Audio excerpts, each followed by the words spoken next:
Hey guys, welcome back to the channel. I'm in Poland and currently playing the Polish Liga 1. It's the Division 1 and it started 2 days ago. Well, it's almost 8th of September today, but it started on 6th of September.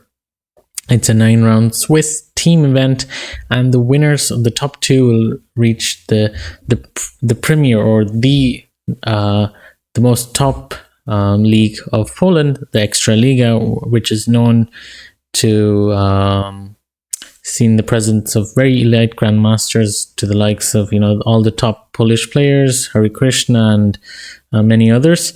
So, but this is Division 1, so it's kind of the second, just after the Extra Liga. This is the second most important league, but it's called Liga 1.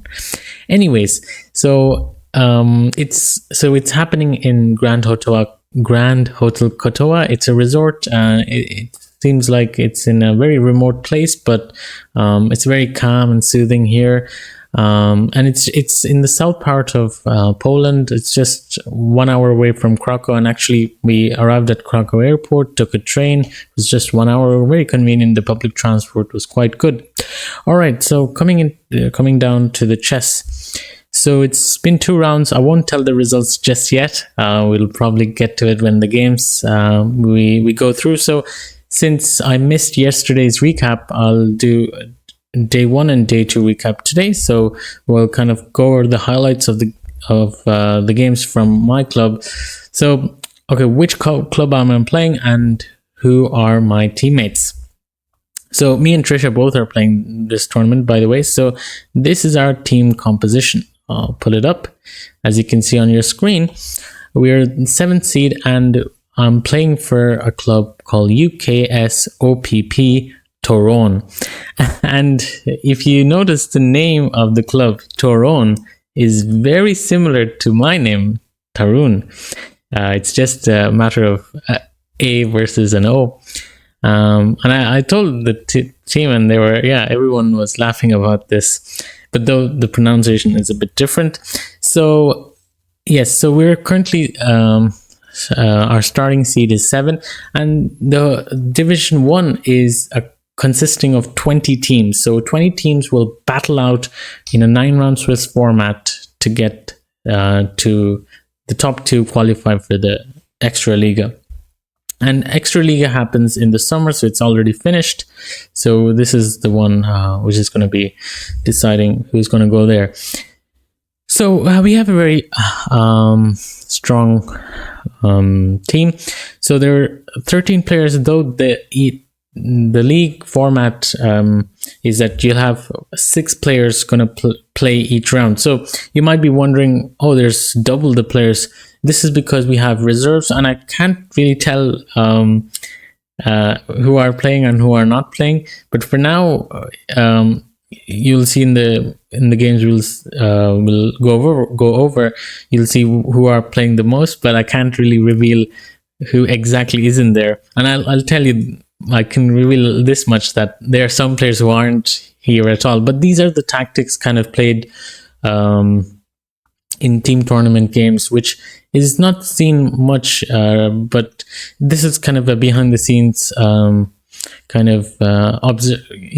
my observation, where team players, the reserves are kind of kept a secret, and they kind of just appear on the board. And coming to the pairings, I know I'm going here and there, sorry about that, but so the pairings, how it works is that our team manager would I think add the pairings 1-2 hours or 3 hours before the round starts. So that's why it's still unpredictable. So when we get a pairing so we got pairing now for round 3 in the evening, but we don't know who exactly we're going to play. And I'm sure whoever played leagues know this system, but just putting it out there.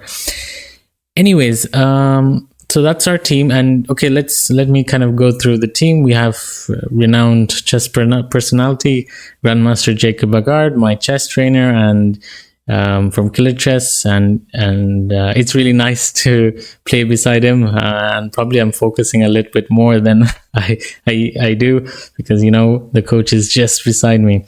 No, jokes apart, it's really nice to have Jacob on the club. And by the way, it's Trisha and myself, it's our debut in playing the Polish League. So it's our first time and playing in Poland, for that matter. So that's Jacob, and it's me. And then we have Alicja Sliwicka, strong woman player, and she played in the Olympiad too, in the 2024 in Budapest. And she's a woman grandmaster, and she has 3 IM norms. She just needs rating, and then she'll become an international master. And then you can see just below her is her brother, so it's the same surname, and Damian is a candidate master.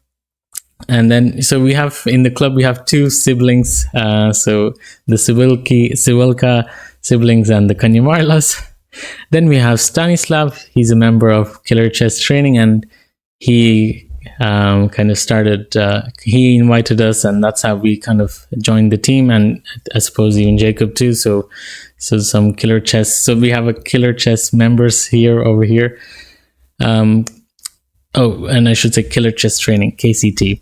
And after that, we have Tigran, Jan, Radoslav, Krzysztof, I think that's how you pronounce it. And then you have Janusz, Paweł, and Veronica. And I think, Veronica is, they're the part of the Sliwicka siblings. All right, so that's our team. Let's move on to round 1. So let me open up. So this was our round 1 pairing. It started in the morning yesterday, and this was really chaotic because initially it was planned to play in the afternoon, like every round. Like today was played at 2:30 p.m. and yesterday was also scheduled to that time. But however, there was a wedding, so they took good action, I think, because it would have been noisy. So they preponed the game to 9:30 a.m., which was probably a disaster for everybody. Was it a Friday? It was a Saturday morning. So so it was a Saturday morning. So it's probably not an ideal time. So anyway, so with that in mind, it was a morning round, and we really didn't know what to expect apart from just being present on the board. So here's the pairing. We were playing against a lower seed team, so we were favorites on paper. But as you can see, there's not much rating difference. So Jacob was playing at 2275. I was playing with a 2160 rated player, and so on.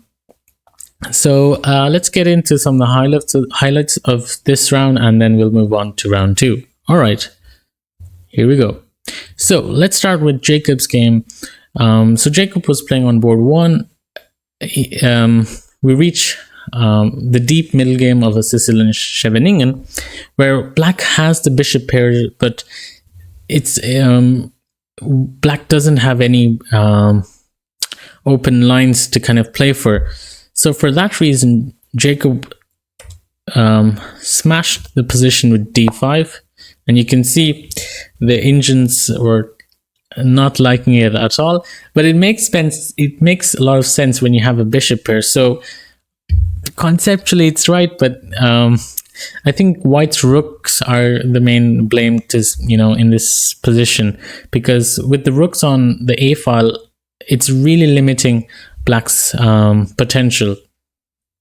Knight takes d5, knight takes here, and here. Jacob's opponent, we're told, just had to play. I shouldn't use just. Sorry, that's kind of a thing we see it in the academy, Killer Chess Training, where when Sam Shanklin ever teaches in his classes, he doesn't like nor doesn't want any student to say just, because I think in chess when we're analyzing, we always take things granted, and I think that's very important, not to take things granted, because just because you're not actually playing the game, you should be intense, and not just be saying just. Anyways, so here d takes e5 was just crushing here. The point is that white needs to keep the queen on the g file. However, after queen takes e5, this really helped black to trade the pieces. And here comes a very practical decision. So you see that white has some really dangerous pawns on e5, d5, even though both are under attack. You know, it's just one move, and then these two pawns could become dangerous. So Jacob played a very practical decision. I would have played it too, which is not going back with the bishop, not even maybe taking these pawns, but rather playing bishop c3, allowing this move. So what just happened now? Black gained a pawn but lost an exchange, and he's about to win the d5 pawn. And here white missed bishop b6. This would have created some problem, but it's still unclear. However, the game went knight e3, and since the knight is on e3, the bishop on g1, it looks very sad. And Jacob quite convincingly built a fortress over here. He centralized his king, and I think he offered a draw, and he Witold agreed for a draw. And yeah, it's nothing much he can do from anything here. So that was a draw from board one. I'll quickly show my game. So my game reached this endgame position where my opponent was under a lot of time pressure. You can see he was down to his last 10 minutes. I played bishop b5, and he played queen c5. That was the start of the problems. He could have played a5, just fixing these pawns. And if I play queen b3, he can always play queen d6, so that if after bishop takes d7, knight takes d7, happy days. It seems like maybe even knight c5, knight e6 could be beneficial for black. Let me try to draw an arrow. No, this way? Yeah, okay. So bishop b5, queen c5, and a5, and bishop takes b5. The only mistake here. The problem is that I won't recapture with knight takes b5 nor queen takes b5. I'll recapture the queen, and this important structural change helps me to win the a7 pawn without any problems. I won the a pawn, and I was kind of lucky that the conversion was quite smooth as well. I played knight takes d5, and the point is that if he takes, it looks like I lose my knight, but c4 check, and the pawn endgame is winning. So that's how I won the game, but I wasn't the only one who won the game. Let's move on to board two, and okay, so apologies, I just realized the results are visible, but I'll keep going. So Damian was playing on board three. So on round one, Damian's sister Alicia rested. She's actually just coming back from a really strong tournament in the UAE Fujairah Masters. So it's understandable she took rest. So, and it's not a strong team as well. And this is some strategy a lot of teams use, that they keep the best players for stronger matches and rest them for, easier matches. And we felt this match was manageable without her. So that's kind of the thinking most teams go with. But sometimes it could really backfire, but generally it doesn't. So I wanted to show a really nice game by Damian. I don't have much to add from this game, but I loved how he was able to get an f6. And some might think that, why the bishop is getting blocked? But it's really important for black center, that once black has a strong center, he can mobilize these pieces to better squares. And as you can see how it happened. So black got his rook in. The maneuvers was on another level, and bishop d5. You can also say that white's play wasn't optimal, of course, but I mean, without mistakes, there won't be beauty, as they say in chess. So a couple of moves were played, and here king h2 was a huge blunder because of knight takes f3, and knight takes f3, and white just resigned. All right, that was board 3 results. So we have 2 wins in our pocket, Then we have the last game. I'll share, it's probably taking a little time to go over all the games, so I'll just finish with this game. Trisha won her game, and it's a very nice positional exercise for once. I mean, it's a very easy one, but here in this position, it's arised from a King's Indian. We're in the mid-end game now, and a very important move here is bishop takes c5. In close positions, knights are much stronger, and the bishops are kind of inactive. So that's why it was a great decision to enter into a good knight versus bad bishop scenario. Well, honestly, black's bishop isn't bad, and there is a concept here. Black's bishop isn't bad, but it's inactive. I think especially with the pawns on c5, e5, the function of it is very limited, and especially with the deposer, it's almost hopeless. So after a couple of nice slow moves from Trisha, she maneuvered, she braked with g5, d6, and then she won the game.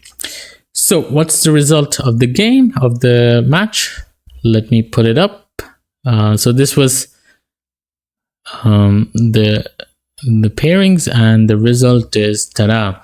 So a very landslide victory for 4.5, 1.5 in our favor. So it was a great day one, especially when it was in the morning. You know, things could have gone either way, but it worked out in our favor. All right, let's move on to round two. So it was a good result. So moving on to round two, which was today.